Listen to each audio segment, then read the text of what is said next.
Hello and welcome. ये हमारा lecture number 33 है। तो प्रीवियसली हमने लेक्चर नंबर 32 तक कंप्लीट किया था। लेक्चर नंबर 32 में हमने फर्स्ट लॉ, सेकंड लॉ और थर्ड लॉ ऑफ मोशन को कंप्लीट किया था। और कुछ चीज़ें थी जो फर्स्ट लॉ के रिलेटेड थी, उनको हमने डिस्कस किया था वहाँ पे।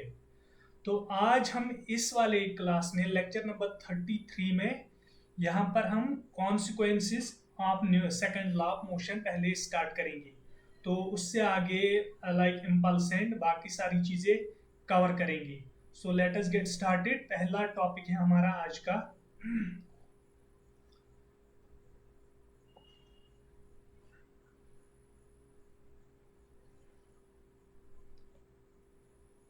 consequences of second law of motion। तो इसके क्या क्या कॉन्सिक्वेंसेस होंगे, तो इसकी डेफिनेशन अगर आप रिकॉल करेंगे, time rate of change of linear momentum, या उसको जब हम फिर और थोड़ा सिंप्लीफाई करके फिर हम लास्ट में F net equal to M A पे पहुंचते थे। तो पहला अगर हम कॉन्सिक्वेंस लिखेंगे यहाँ पे, तो no force is required to move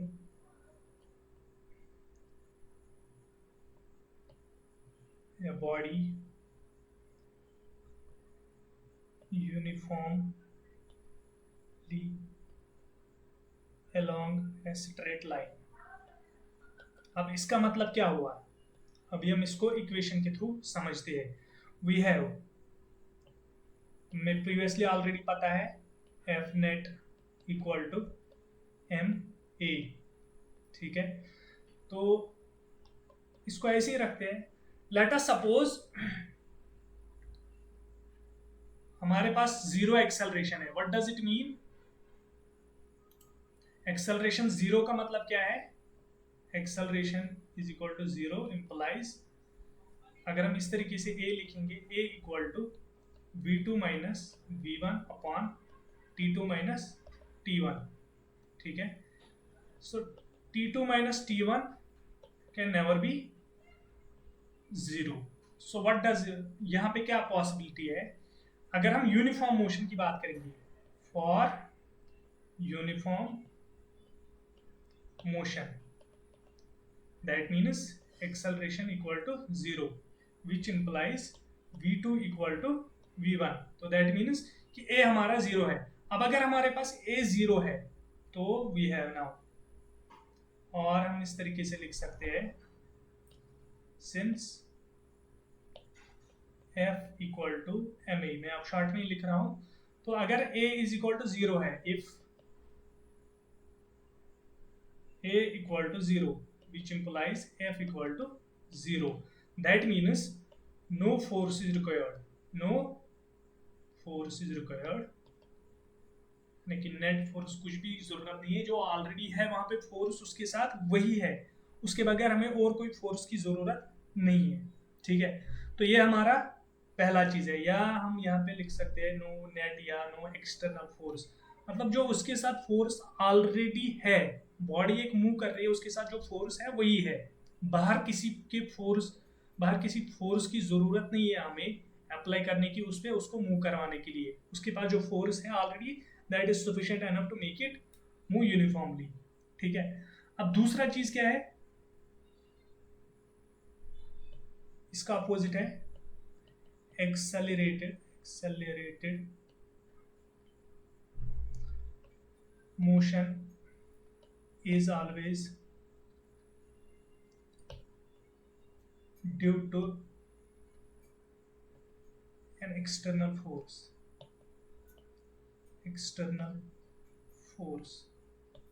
ठीक है, एक्सेलरेटेड मोशन जो है, जो एक्सेलरेटेड मोशन है वो किसके थ्रू है?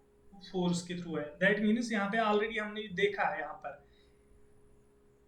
F is equal to ma, when there is acceleration that means mass तो कांस्टेंट है, लेट अस सपोज अभी हम वो वाले केसेस नहीं ले रहे हैं जहाँ पे मास चेंज हो रहा है, लाइक रॉकेट या एयरक्राफ्ट या बाकी सारी चीजें, बैलून या कुछ भी दिवाली का पटाखा जैसा होता है, तो उन चीजों को अभी हम नहीं ले रहे हैं। अभी हम रिजिड बॉडी की बात कर रहे हैं जिसमें मास चेंज नहीं हो रहा है, यहाँ पर मास यहाँ पे कांस्टेंट है। तो अगर यहाँ पे एक्सेलरेशन है that means there is some kind of force, ठीक है।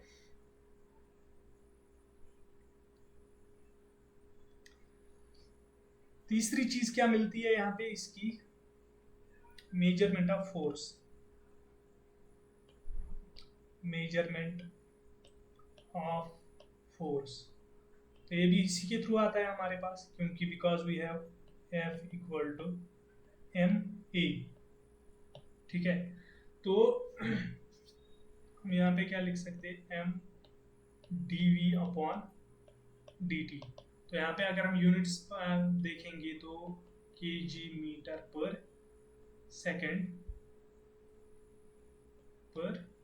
यहाँ लिखेंगे के जी मीटर पर सेकेंड स्क्वायर, या वो न्यूटन के बराबर रहता है। तो वो चीज हम यहाँ से निकाल सकते हैं। अब फोर्थ चीज क्या है इसके रिलेटेड, ये वेक्टर लॉ है, the second law of motion is a vector law, ठीक है। तो इसका मतलब क्या है, जो F है is equal to F X I cap plus F Y J cap plus F Z K cap, यानी कि ये मैग्नीट्यूड है, ये डायरेक्शन दे रहा है, ये मैग्नीट्यूड डायरेक्शन इस तरीके से ये है। और एक और चीज यहाँ पे क्या हम नोट कर सकते हैं, F X, let F X is equal to, ये तो है ही already, F X equal to M D V X upon D T. तो इसका मतलब क्या है कि ये जो है, या हम इसको इस तरीके से लिख सकते हैं एम ए एक्स, यानी कि एक्स डायरेक्शन में, क्योंकि एक्सेलरेशन भी वेक्टर क्वांटिटी है तो उसके भी 3 कंपोनेंट्स है। अब हम यहाँ पे एक इंपॉर्टेंट ऑब्जर्वेशन लिखेंगे जो कि काफी इंपॉर्टेंट होगी, तो इसको मैं यहाँ पे नोट के तौर पे लिखूंगा, नोट काफी जरूरी है।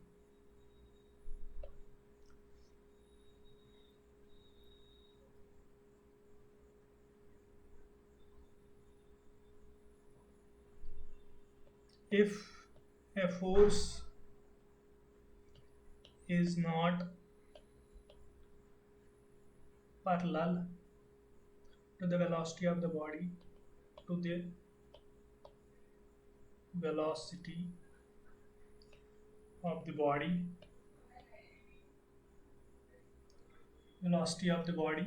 but makes some angle, but makes some angle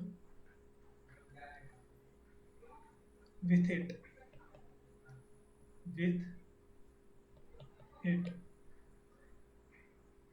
then the force changes,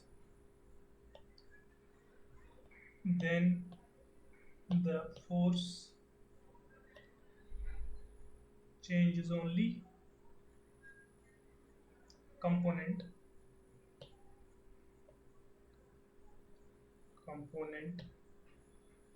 of velocity along the direction of force, along the direction of force। अब इसका मतलब क्या है, देखिए, अगर लेट अस सपोज फोर्स इस डायरेक्शन में लग रहा है, ठीक है, late us suppose this is F, तो इसको हम रिजॉल्व करेंगे ऐसे, ये हमारा हो गया F X equal to, let us suppose this is angle theta, ये हो गया एफ कॉस थीटा, ये हो गया हमारा F Y equal to F sine theta. अब ये क्या बता रहा है कि अगर हम इस डायरेक्शन में वेलोसिटी चेंज देखेंगे इस फोर्स की वजह से, इस डायरेक्शन में, यानी कि हॉरिजॉन्टल डायरेक्शन को हम कंसीडर करेंगे कि इस फोर्स का, ये जो फोर्स यहाँ पर है, ये इंक्लाइंड फोर्स जो है इसके साथ एंगल बना रहा है,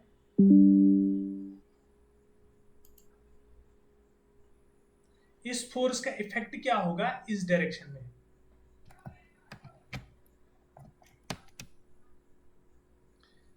इसका इफेक्ट क्या होगा। तो इसका इफेक्ट जो है वो सिर्फ उसके पीछे रेस्पॉन्सिबल ये रहेगा, जो वेलोसिटी हमें इस डायरेक्शन में चेंज करेगा ना, हॉरिजॉन्टल डायरेक्शन में, उसका रेस्पॉन्सिबल सिर्फ ये एफ एक्स होगा, एफ कॉस थीटा। वही मैंने यहाँ पे लिखा, if a force is not parallel, अगर फोर्स पैरेलल नहीं है to the velocity of the body, velocity जिस वेलोसिटी से बॉडी जा रहा है जिस डायरेक्शन में, अगर वो पैरेलल नहीं है, अगर वो कोई एंगल बना रहा है, तो उस डायरेक्शन में जो फोर्स का जो कंपोनेंट होगा वही सिर्फ रेस्पॉन्सिबल होगा वहां पर उसके लिए। ठीक है, तो ये बहुत इंपॉर्टेंट चीज है, आगे भी काम आएगी हमें।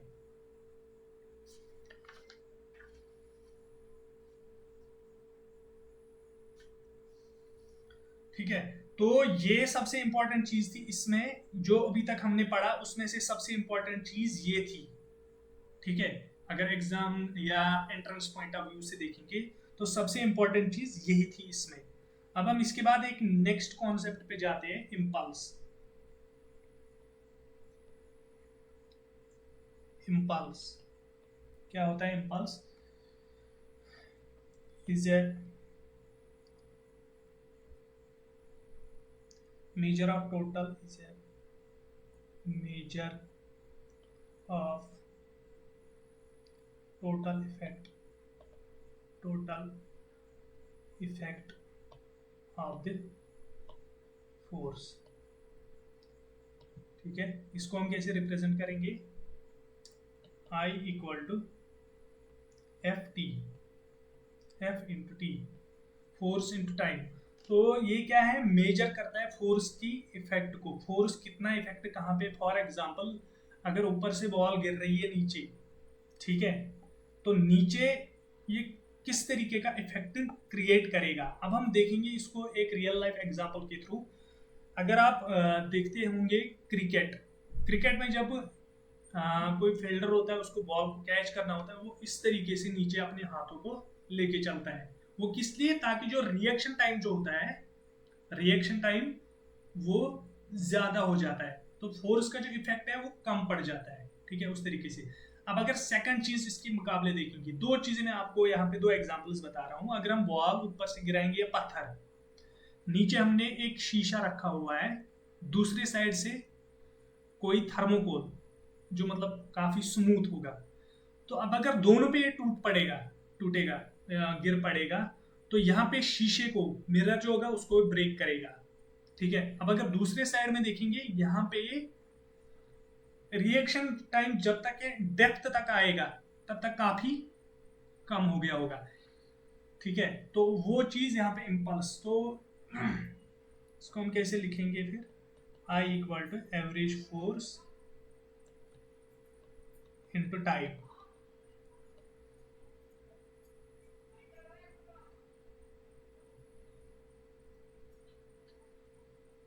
अब अगर इसका हम देखेंगे किस तरीके से इस चीज को निकालेंगे, since F equal to D P upon D T, time rate of change of linear momentum, जो हमने सेकंड लॉ की ओरिजिनल डेफिनेशन लिखी है, तो उसके अकॉर्डिंग क्या लिखेंगे यहाँ पे फिर? D P will be equal to F D T. ठीक है, ये होगी डिफरेंशियल फॉर्म। अब अगर हम इसको इंटीग्रेट करेंगे, इंटीग्रेट अबोव, वी गेट, क्या लिखेंगे यहाँ पे? इंटीग्रल P1 टू P2, जो मोमेंटम होगा वो P1 टू P2 चेंज करे होगा, dP is equal to F integral T1 to T2 dt। ठीक है, तो यहाँ पे हम क्या लिखेंगे? P2 माइनस P1 डायरेक्टली, क्योंकि यहाँ पे कोई कॉम्प्लिकेटेड टर्म इन्वॉल्व है नहीं। इंटीग्रेशन जब dp की हो जाएगी तो p हो जाएगा, उसके लिमिट्स होंगे P1 to P2, so P2 minus P1। ठीक है, और यहाँ पे f यहाँ ऐसे ही रहेगा इंटू T2 माइनस T1, और मैं लिख सकता हूँ P2 minus P1 let T1 is equal to 0, यानी कि स्टार्टिंग से चेंज से स्टार्ट कर रहे हैं। P2 minus P1 is equal to F into T, ठीक है, that will be equal to I. तो अब हम क्या मतलब निकालेंगे इसका, that means impulse is the change in linear momentum, ठीक है। एक्चुअल में यही चीज है इम्पल्स, ठीक है। ये आपको पहले मैंने क्यों नहीं बताया, क्योंकि ताकि आपको थोड़ा सा ये समझ आए किस तरीके से आता है, अदरवाइज आप कंफ्यूज हो जाते दो दो डेफिनेशंस को लेकर के।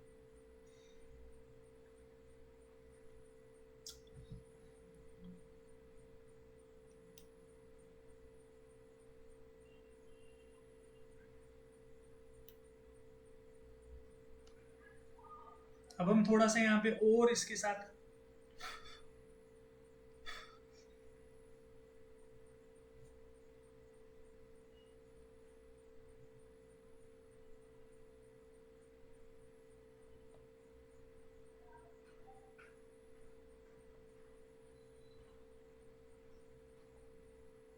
लेट अस सपोज यहाँ से मैं ले रहा हूँ एवरेज फोर्स और यहाँ से ले रहा हूँ मैं टाइम, ठीक है। Let me consider this F1 this F2।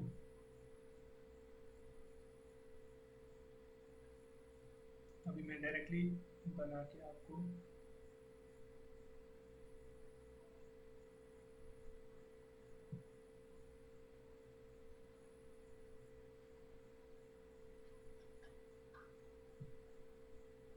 ये मैं रखता हूँ T2 T1। तो हमारे पास एक रिलेशन है Ft is equal to constant.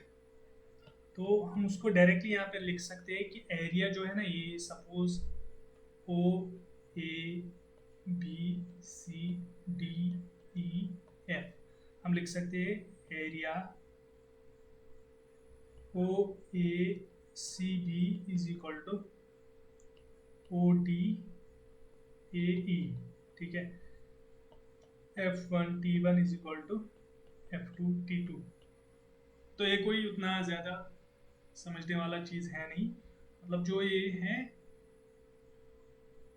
अगर कहीं पे मोमेंटम ज़्यादा आ रहा है, अगर कहीं पे फोर्स ज़्यादा आ रहा है, वहाँ पे टाइम कम आ रहा है, जो प्रोडक्ट है वो कंजर्व है, ठीक है। जिस तरीके से लीनियर मोमेंटम हम कंजर्व देखते हैं वहाँ पे, तो उस तरीके से ये चीज़ भी अभी है।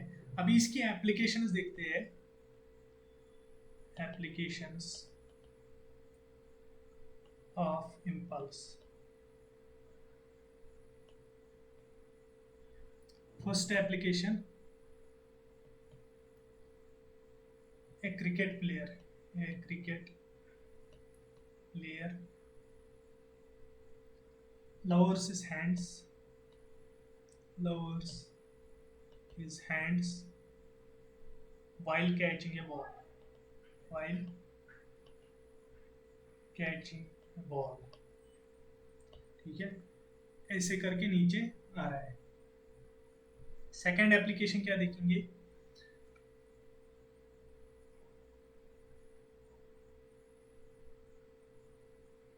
व्हीकल्स लाइक, यहाँ मैं डायरेक्टली इतना ज़्यादा नहीं लिखूंगा, शॉकर्स ऑफ ऑटोमोबाइल्स,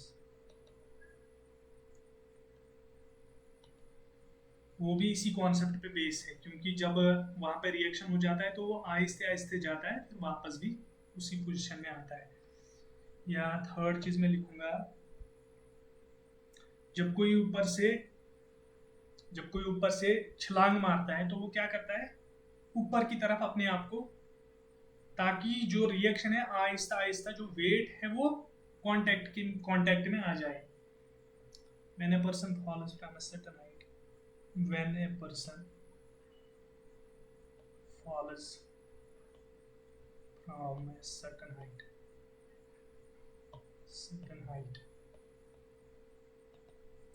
ठीक है। तो ये चीजें हमें इम्पल्स के अकॉर्डिंग, इम्पल्स से रिलेटेड थी, वो हमने यहाँ पे क्लियर कर दी। अब हम थोड़ा थर्ड लॉ ऑफ मोशन की तरफ रुक करते हैं। थर्ड लॉ ऑफ मोशन, इसका तो हमने यहाँ पे स्टेटमेंट पहले लिखा है कि that in every action there is an equal and opposite reaction. For example, अगर एक वॉल है, मैं इस पे फोर्स F1 अप्लाई कर रहा हूं, तो ये मुझे वापस फोर्स कितना देगा, ये कितना रेजिस्ट करेगा, F1।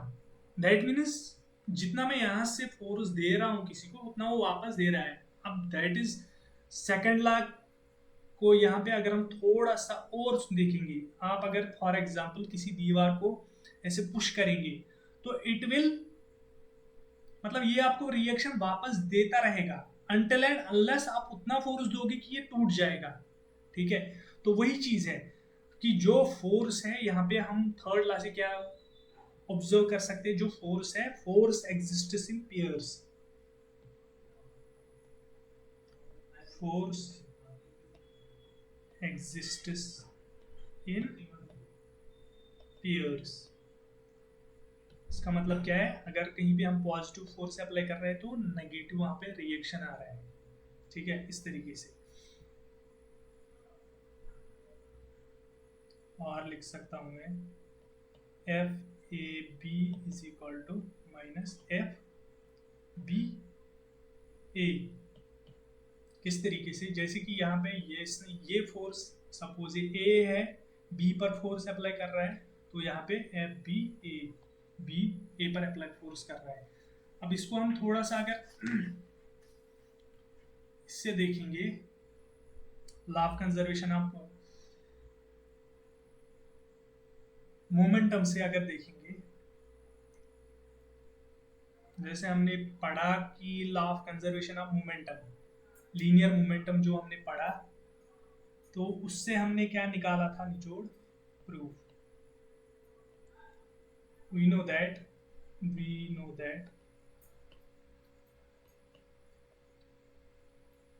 from law of conservation of linear momentum that delta p1 plus delta p2 is equal to 0। और लिख सकता हूं मैं delta P1 is equal to minus delta P2। तो ये जो चीज है ये आइसोलेटेड सिस्टम में एप्लीकेबल है। ठीक है, जहाँ पे कोई इंटरेक्शन, आउटसाइड इंटरेक्शन नहीं है। तो मैं दोनों साइड से लिमिट, दोनों साइड उनको डिवाइड करता हूँ टाइम से, delta P1 upon delta T is equal to minus, या इस तरीके से लिख सकते, जैसे भी delta P2 upon delta T। अब लिमिट्स ले लूंगा मैं दोनों साइड से, तो मैं लिखूंगा limit delta P1 upon delta T plus limit delta T tending to 0, delta T tends to 0, delta P2 upon delta T is equal to 0। तो इसको मैं क्या लिख सकता हूँ, dp1 upon dt plus dp2 upon dt is equal to 0। So that will be f1 is equal to minus f2, तो जो हमने ऑलरेडी बताया हुआ था। ठीक है, तो ये हमारा यहाँ तक है। ये चीज़ें हमें आज की क्लास में यहाँ तक पढ़नी थी। तो सी यू इन नेक्स्ट क्लास, उसमें हम इससे आगे और चीज़ें करेंगे, क्योंकि ये इंटरेस्टिंग चैप्टर है, इसमें और काफ़ी चीज़ें बाकी है। सो अगर आपको कहीं भी कोई भी कन्फ्यूजन हो, कोई भी प्रॉब्लम आ रही होगी क्लासेस में, तो आप मुझे कांटेक्ट कर सकते हैं। I will be happy to help you. Thank you. और अगर ये वीडियोस आपको अच्छी लगी, वर्थ लगा कि शेयर करना है, तो इनको शेयर करिए अपने फ्रेंड्स के साथ और लाइक ज़रूर करिए। और मुझे बताइए कि आपको अगर कोई सजेशन होगी आपकी तरफ से कहाँ पे किस तरीके से क्या करना है, तो you are always welcome. Thank you.